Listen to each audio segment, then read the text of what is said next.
Et les actes antisémites et racistes se multiplient à travers le monde depuis le 7 octobre, depuis l'attaque terroriste du Hamas et ensuite les bombardements intensifs sur la bande de Gaza.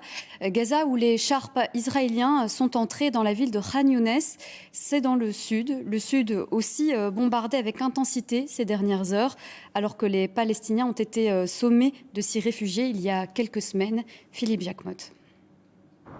L'étau se resserre. Ce matin, les chars israéliens ont réussi à forcer le passage pour entrer dans Khan Younes, dans le sud de la bande de Gaza, à moins de 10 km de Rafah, à la frontière égyptienne.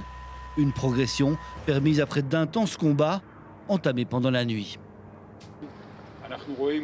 Chaque jour, nous voyons de plus en plus de terroristes tués, de plus en plus de terroristes blessés. Et ces derniers jours, nous voyons des terroristes se rendre. C'est un signe que leur réseau est en train de s'effondrer. Un signe que nous devons accentuer la pression. Et c'est ce que vous faites. Des combats acharnés.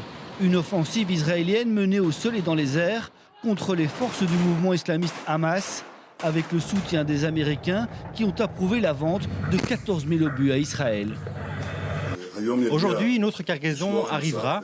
En fait, elle est déjà là, avec des munitions importantes pour la poursuite de la guerre. Je remercie le président Biden, avec qui je me suis entretenu avant-hier. Pour les Gazaouis, poussés par Israël à aller se réfugier dans le sud de l'enclave au début de la guerre, cette progression est dramatique. Ils n'ont désormais plus nulle part où aller. Nowhere and no one is safe in Gaza.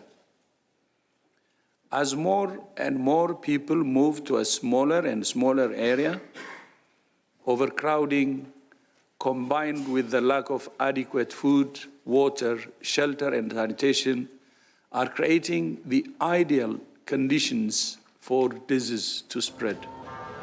Gaza ne compte plus que 14 hôpitaux sur 36, partiellement opérationnels. 90% de sa population a été déplacée. De son côté, le Qatar continue de négocier une nouvelle trêve humanitaire.